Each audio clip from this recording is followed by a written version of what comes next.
5 coisas que a gente aprendeu com o GP da Austrália. Bom, como eu falei durante o final de semana, esse é um quadro novo que eu quero testar ao longo de 2026. Ele não necessariamente vai acontecer em todos os finais de semana, exatamente ainda por questão de adaptar, por questão de entender também se vocês vão gostar, se vai funcionar ou não no geral. Mas em alguns finais de semana, eu vou tentar na maioria de 2026 colocar esse quadro novo aqui, em que a gente vai pegar alguns pontos, alguns tópicos que a gente pôde observar ao longo do final de semana e que vão impactar o resto da temporada. Então, basicamente, 5 coisas que a gente aprendeu com o GP da Austrália de 2026. Por isso, basicamente, esse nome, pegar esses 5 tópicos. Então, bora começar o quadro e a gente vai vendo, evoluindo ele ao longo do ano, entendendo se funciona continuar ele ou não, saindo nas terças-feiras. Esse aqui acabou sendo bem mais tarde do que eu esperava, porque terça-feira foi bem mais enrolado do que eu imaginei que seria. Dito tudo isso, bora ver quais são as 5 coisas que a gente aprendeu com o GP da Austrália. Primeiro ponto é que os pilotos vão ter que aprender a se adaptar a uma nova maneira de correr. Eu acho que esse é o mais óbvio, talvez, de todos os itens dessa lista, mas é muito importante a gente entender e conversar sobre esse tópico. Por que eu digo isso? O fato é que ficou evidente que a Fórmula 1 ia ser completamente diferente, já desde antes da gente ver a corrida, a gente já imaginava que seria muito diferente por conta da questão do Super Clipping, né, o Super Clippers, o Super Clipping que iria ser um rei nesse novo regulamento. Eu vou falar um pouco mais dele depois em outro tópico sobre o Super Clipping, mas basicamente, como foi descrito por alguns pilotos, né, que falaram ao longo do final de semana, é basicamente agora como você está correndo, você estar jogando xadrez em alta velocidade, porque como o próprio Charles Leclerc disse nas palavras dele, a Fórmula 1, as ultrapassagens na Fórmula 1 deixaram de ser quem é mais corajoso, quem vai frear mais tarde para conseguir a vantagem, para quem é mais inteligente em manejar a bateria da forma correta. Porque agora você não precisa só ultrapassar, você não tem só que ultrapassar o seu adversário, porque você precisa ultrapassar ele de uma maneira inteligente, sabendo que você vai ter bateria suficiente para conseguir se defender na próxima curva. E isso pode ser um grande ponto de virada nas próximas corridas e ao longo desse regulamento inteiro. Porque isso que a gente viu do Charles Leclerc, do George Russell brigando ali, depois o Hamilton chegando, o Antonelli estava chegando também e tal, não vai ser provavelmente o que vai acontecer em todas as corridas e todos os finais de semana. É muito provável que não. Inclusive o próprio Laurent Mekies comenta sobre isso durante o pós-corrida, em que ele fala que conforme as equipes forem evoluindo, entendendo melhor como manejar as baterias, os pilotos forem pegando a manha, eles vão entender as melhores maneiras e as maneiras mais inteligentes de fazer as ultrapassagens. Eles vão entender ao longo do final de semana como manejar melhor, como otimizar o uso da bateria para falar, ok, adianta eu tentar fazer essa ultrapassagem aqui agora se eu vou ser ultrapassado na próxima reta? Não, então vou esperar um momento mais oportuno e vão ficar nesse joguinho. Porque o que a gente viu agora na Austrália foram os pilotos na primeira corrida nesse novo regulamento. Então eles ainda estão aprendendo como controlar, como entender, como utilizar esses carros. Então é evidente que ao longo da volta a gente ia ter essa briga. Tipo, o Leclerc aperta o botão, ultrapassa ali e tal, e daí logo em seguida ele era reultrapassado pelo Russell, depois o Leclerc ultrapassa, porque eles ainda não têm essa noção exata das melhores maneiras de se utilizar da bateria do carro. E por conta disso a gente viu esse caos que provavelmente não vai se repetir ao longo de toda a temporada, porém, o fato é que cria uma nova maneira de correr, porque agora, como o próprio Leclerc falou, não é mais quem freia mais tarde. Agora a gente está falando de quem tem essa capacidade de entender os melhores usos, entender a melhor forma de administrar a sua bateria. E atualmente a equipe que tem supostamente, né, a melhor bateria é a Red Bull. Então se eles conseguirem chegar ali na frente, por exemplo, uma equipe que vai ter muita vantagem é a Red Bull, mas hoje eles ainda estão passos atrás da Mercedes e da Ferrari, então vai ficar uma guerra interna ali entre essas duas equipes para quem entende primeiro como manejar a bateria, e isso vai ser um fator decisivo para as corridas no futuro. O segundo ponto é que a Mercedes deixou na mão as suas equipes clientes, e deixar na mão talvez não seja necessariamente a palavra, mas é com certeza a palavra que o André Stella usaria. Isso porque eu postei um shorts explicando ali rapidamente a história, mas basicamente o que aconteceu foi: a Mercedes começou dominante, né? Você assistiu a corrida, eu imagino, então você viu que a Mercedes começa muito bem e muita dessa vantagem da Mercedes está atribuída ao motor e ao truque que eles descobriram. A gente viu, né, na classificação a Mercedes destruindo e depois que eles abrem para a Ferrari não consegue mais chegar. Então, claramente a Mercedes tem o melhor carro de 2026. O grande ponto é, se o motor está dando toda essa vantagem, por que McLaren, por que Williams, por que Alpine não estão tendo essa vantagem? Porque pelo regulamento a Mercedes tem que dar exatamente o mesmo motor para eles. E a Mercedes fez isso. A Mercedes cumpriu o regulamento e está dando o mesmo motor para seus clientes. Não é esse o ponto de reclamação do André Stella pós-corrida. A grande reclamação que ele vem trazendo para a gente, de que ele está descontente em relação à Mercedes, é: Nos últimos anos, os anos em que a McLaren teve ótimos carros, a Mercedes compartilhava todos os dados, compartilhava todos os mecanismos de uso ideal do motor, compartilhava a melhor maneira de otimizar o uso, por exemplo, dos softwares, do hardware, de tudo que envolve o motor. Coisa que eles não fizeram esse ano. Eles não estavam compartilhando todos os dados nos testes de pré-temporada. Eles não estavam compartilhando todas as informações até chegar no GP da Austrália. E mesmo quando compartilharam as informações, ainda sentiram que estavam faltando informações. E isso limitava as possibilidades da McLaren de fazer testes no simulador. Então, a Mercedes resolveu mudar um pouco a sua política de como tratar as equipes clientes. Obviamente, devem ter se sentido após verem o que aconteceu nos últimos anos, com a McLaren dominando, usando seu motor Mercedes e a Mercedes sofrendo ali atrás. Então, nesse ano, eles chegaram e falaram, ok, a gente vai fornecer o motor exatamente como está no regulamento, o mesmo motor que nós usamos, porém, a gente não vai dar todas as informações que nós temos, vocês que se virem para descobrir.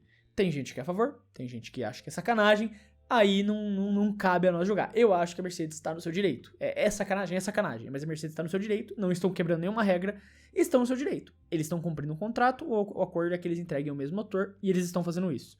O André Stella veio a público, disse que não tá contente, que achou meio sacanagem, mas até aí faz parte do jogo e a Mercedes começa e provavelmente vai ter uma vantagem sobre seus clientes por um bom tempo. O terceiro tópico que a gente aprendeu com o GP da Austrália é a real ordem de força do grid de 2026. E aqui eu acho que mata muitas das dúvidas que a gente tinha. Claro que foi uma corrida, a gente tem carros que são bons em pistas específicas, carros que não são bons em pistas específicas. A gente tem que esperar, obviamente, para afirmar com 100% de precisão. Tem que ver umas 3, 4 corridinhas ali pra gente ter essa noção melhor. Mas eu acredito que assim, a gente já pode dizer com 95, 6, 7% de certeza ali que a gente tem uma ordem muito clara. As 4 equipes, o top 4 tá na frente, claramente, muito na frente do resto, com a Mercedes sendo a melhor equipe, a Ferrari estando ali no segundo lugar, Red Bull e McLaren brigando por essa terceira potência. Atrás no pelotão você tem ali, já fica mais bagunçado, porque aí entra muitas instabilidades no meio do pelotão, mas você tem ali na parte um pouco da frente a Racing Bulls, um pouco na frente aqui de todo mundo, Haas, daí a Audi, daí você cai para Alpine e Williams que estão sofrendo ali atrás, e aí evidentemente o fundo do pelotão que envolve Cadillac e Aston Martin, que estão brigando ali atrás. Então, essa corrida serviu muito para mostrar pra gente entender como que vai ser, pelo menos, a ordem do pelotão no começo da temporada. A gente sabe muito bem que pode mudar, a gente lembra de 2024, né, que a Red Bull começa muito bem e a McLaren vai lá e vira o jogo, mas, no momento, essa é a ordem de forças do grid, com uma boa probabilidade de estar certo.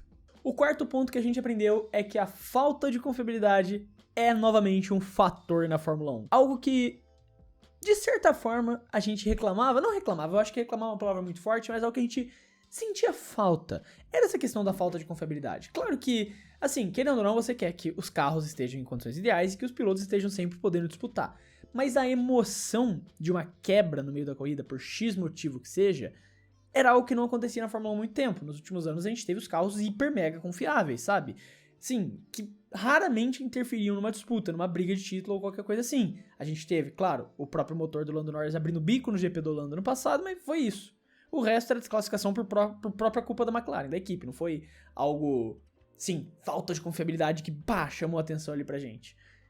E, querendo ou não, é uma das graças. Traz uma graça, especialmente como espectador neutro ali, de você quer ver a disputa, você quer ver a imprevisibilidade. E a gente teve abandonos, a gente teve o Radiar abandonando, a gente teve carros tendo problemas ali, o Verstappen na classificação, a gente teve a potência a mais do carro do Piastri, que aparentemente foi um problema também, né? O meu bife tá muito suculento, minha coquinha tá muito gelada. Então, a gente teve as questões de confiabilidade, a gente teve as questões de imprevisibilidade dos carros atacando. Claro que conforme o tempo passar as equipes vão resolver, mas ainda por essas instabilidades, por essas dificuldades do novo regulamento, a gente pode ter isso atacando de novo, essa questão da imprevisibilidade. E eu acho isso legal, eu acho isso muito legal para emoção das corridas. Vamos ver como isso vai evoluir, quanto tempo as equipes vão demorar para fazer motores hiper confiáveis novamente, mas pelo menos no começo desse regulamento a gente vai ter essa emoção extra pra torcer. E a quinta e última coisa que nós aprendemos com o GP da Austrália é que nós podemos já ter mudanças no regulamento mesmo depois de uma corrida. Pois é, essa é uma discussão que já está sendo feita. Eu fiz um short sobre isso também, sobre essa possível mudança de regulamento que poderia acontecer mesmo antes da temporada acabar, e poderia acontecer no começo da temporada, que envolve algumas questões. Envolve o nosso Super Clippers aí, o Super Clipping, e uma diminuição da potência elétrica máxima dos carros. Basicamente, em relação ao Super Clipping, caso você esteja por fora, não saiba direito o que significa, o Super Clipping é quando os pilotos estão carregando, que eles usam a palavra harvesting, eu demoro para traduzir a palavra harvesting na minha cabeça, eles estão carregando bateria enquanto estão acelerando o carro. Então, isso causa muitas vezes essa questão do carro não atingir uma velocidade muito alta, do carro perder a aceleração e dá essa impressão de que eles estão mais lentos, porque muitas vezes eles estão acelerando ali, fazendo super clipping, que basicamente você está acelerando, como eu já falei 300 vezes, e ao invés de estar colocando potência máxima ali no motor, você também está recarregando um pouco da bateria. E, além disso, você tem também poderia haver uma mudança no super clipping, no aumento de potência gerado pelo super clipping, e também poderia ter uma mudança diminuindo o uso máximo, a potência máxima de bateria usada durante a volta ali, para que permita com que os carros também consigam carregar mais bateria. Porque, vamos supor assim, o valor X aqui, e você consegue carregar só até aqui. Então, quando você gasta, quando você usa a bateria, você nem consegue chegar no máximo, porque você só consegue carregar até aqui antes de precisar usar. Carrega aqui e usa, carrega aqui e usa, carrega aqui e usa. Você nem chega no máximo. Então, diminuiriam o máximo de bateria que você pode gastar por volta para que você consiga carregar um pouco a mais e usa e sobra um pouquinho. Então, você consiga ter bateria extra sobrando, o que permitiria também defesas. Um dos grandes problemas de não estar rolando as defesas é porque você gasta toda a sua bateria para ultrapassar, fica sem bateria e ultrapassar de volta. Então, diminuindo a potência elétrica máxima que pode ser usada durante a volta, você permite com que os carros carreguem mais e tenham bateria extra para depois de ultrapassar se defender também. Basicamente, seriam essas as possíveis mudanças. A Fórmula 1 ainda gostaria de esperar. Eles falaram que esperariam até o GP da China para tomar ter alguma conversa mais concreta. E sim, eu acho que eles vão esperar até o GP do Japão agora, na verdade, porque com o possível cancelamento tanto do Bahrein quanto da Arábia Saudita, muito provavelmente eles vão usar esse tempo extra, né, quase um mês ali sem corridas, para poder fazer essa discussão.